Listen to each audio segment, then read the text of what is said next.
जय भीम. मी नेहा गौतमी सुनील जाधव, धारावी येथून वॉर्ड क्रमांक 186ला नगरसेवक या उमेदवारीला उभं राहण्याचा निर्णय घेतला आहे. आपण आता युवा नेते म्हणून आता राजकारणामध्ये पाऊल ठेवण्याचा प्रयत्न करत आहात. काय डोळ्यासमोर चित्र घेऊन आपण उभे राहायला उमेदवारीसाठी? मी इकडचे रहिवासी आहे. तुमच्यासारखे एकदम आम नागरिक आहे. लहानाची मोठी या एरियात झालेली आहे. इकडच्या लोकांच्या समस्या, मूलभूत गरजा काय आहे, काय नको, हे सगळं जाणून ह्या क्षेत्रात करण्याचा प्रयत्न करत आहे. जेणेकरून रस्ते, कचरा, बाथरूम, मी स्वतः एक नॉर्मल बाथरूम डबा घेऊन वगैरे जाते. तर हे सगळं चेंज करायचं आहे. हे सगळं दृश्य आम्हाला चेंज करायचं आहे. शाळा झाले, फॅसिलिटी वगैरे हे सगळं आणायचं आहे.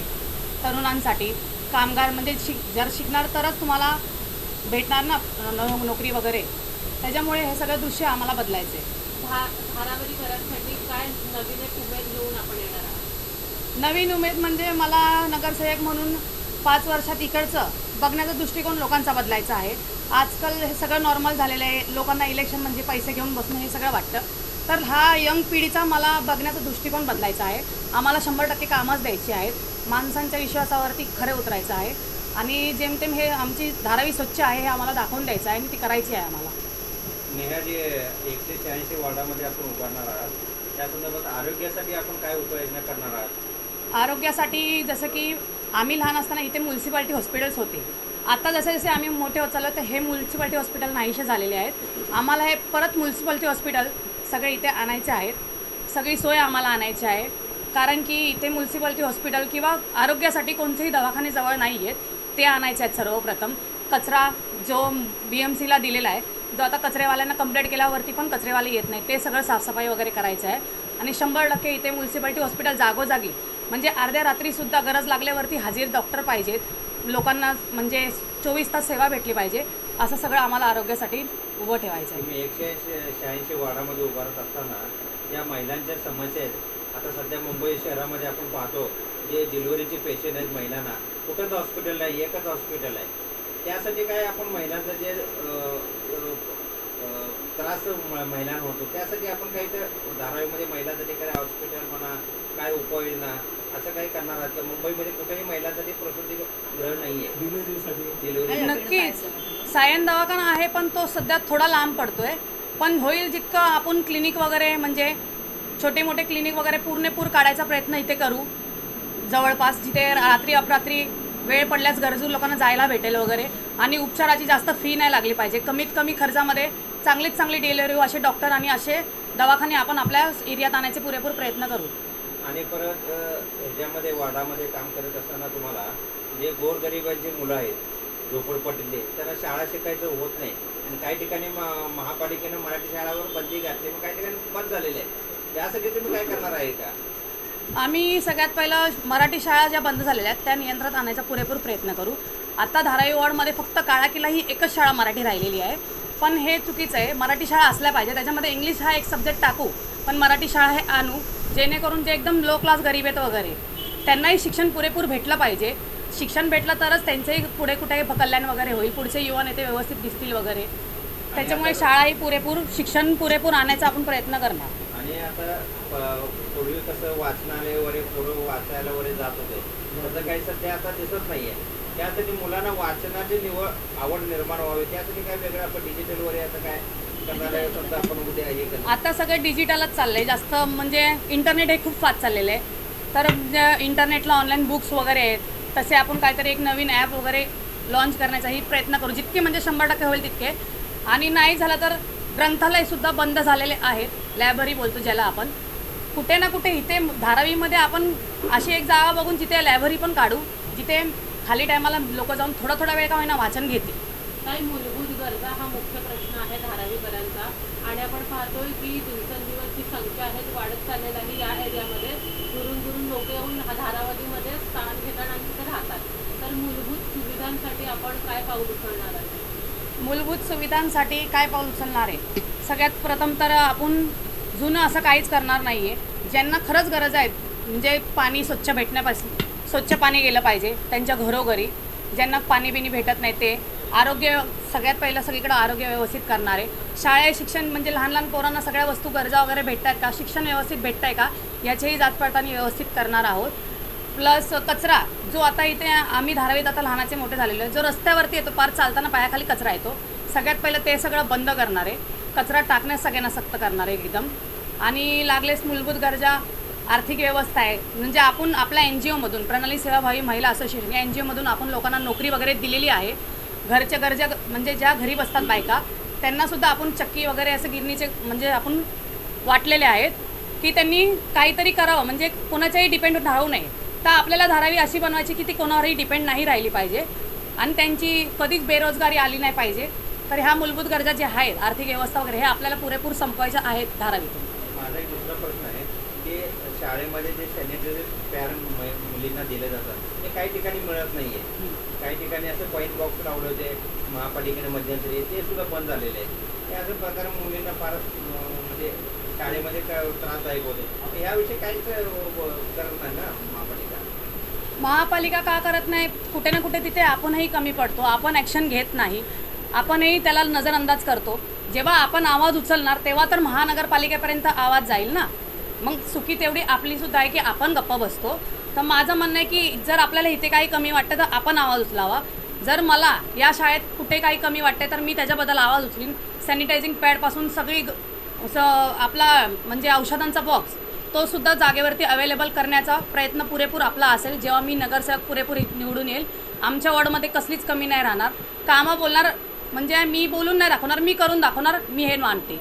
आणि आता धारावीमध्ये काम करत आहे आणि रोजगार हा प्रश्न आहे तो इथं जोर पकडलेला आहे. आणि मला वाटतं मी ह्या 13 वर्षामध्ये आम्ही जो महिलांना एकत्रित संघटना केलेली आहे, नाही म्हणताना आमच्याकडे 350 महिला आहेत.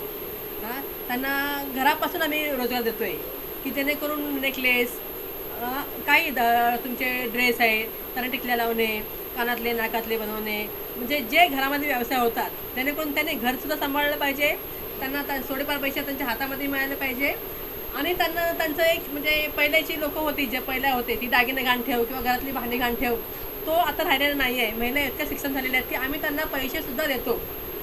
अडीअडचणीला गरजेला आहेत, तुमचे पैसे तिथे जमवा आणि तेच पैसे तुम्ही केव्हाही वापरू शकता. रात्रीचे 12 वाजताही तुम्ही ते पैसे आम्हाला फोन करा आणि मागवा. तुमचेच पैसे आहेत आणि तुम्हाला त्याचा कसा वापर करायचा हे आम्ही बचत गटाच्या माध्यमातून महिलांना दिलेलं आहे. म्हणजे रोजगाराच्या माध्यमातून आम्ही महिलांना एकदम सक्षम केलेलं आहे. आज आमची एकेरी महिला जरी तेवढी झाली तरी ती 10 पटीने चांगल्या स्थितीमध्ये आहे. एवढं आम्ही महिलांना सक्षम केलेलं आहे. तरुण पिढीसाठी काय योजना आहेत व्यवसायाविषयी? तरुण पिढीसाठी आपल्याला जर शिक्षणाचा पाया पहिला आहे तो मूलभूत पाया आहे तो सक्षम केला पाहिजे. तरुण पिढीला जर आपण शिक्षण दिलं तरच त्यांना पुढे जाऊन चांगल्या नोकऱ्या किंवा चांगल्या क्वालिफिकेशनमध्ये ते बसू शकतात. हां, हल्लीचे कसं आपण 8वी 9वी 7वी शिकतो आणि थांबतो तिथे शिक्षण आपलं. त्याच्यामुळे त्यांना रोजगार कसं देणार आम्ही? तरी आमचा पुरेपूर प्रयत्न आहे की ज्या ज्या वेळेला जे टेंडर निघतं, जे कंपन्या आम्हाला फोन करतात की मॅडम इथे आम्हाला 40 मुलं पाठवा, इथे आम्हाला 20 मुलं पाठवा, आणि आमची त्यांना हे असं की आम्ही पाठवलेल्या माणसांकडून किंवा मुलींकडनं तुम्ही 1 रुपयाही घ्यायचा नाही आहे. तर त्यांना पहिलं काम द्या हाताला आणि ते सक्षम होतं. आम्ही आता जिओमध्ये आपली 40 मुलं पाठवलेली आहेत जिओ सेंटरमध्ये. हां, आणि भविष्यात आपण आपल्या मुलीला जे नगरसेवक पदासाठी उमेदवारी दिलेली आहे त्या माध्यमातून जर आपली मुलगी निवडून आलीच तर तुमच्या भविष्यामध्ये काय प्रोग्राम असेल?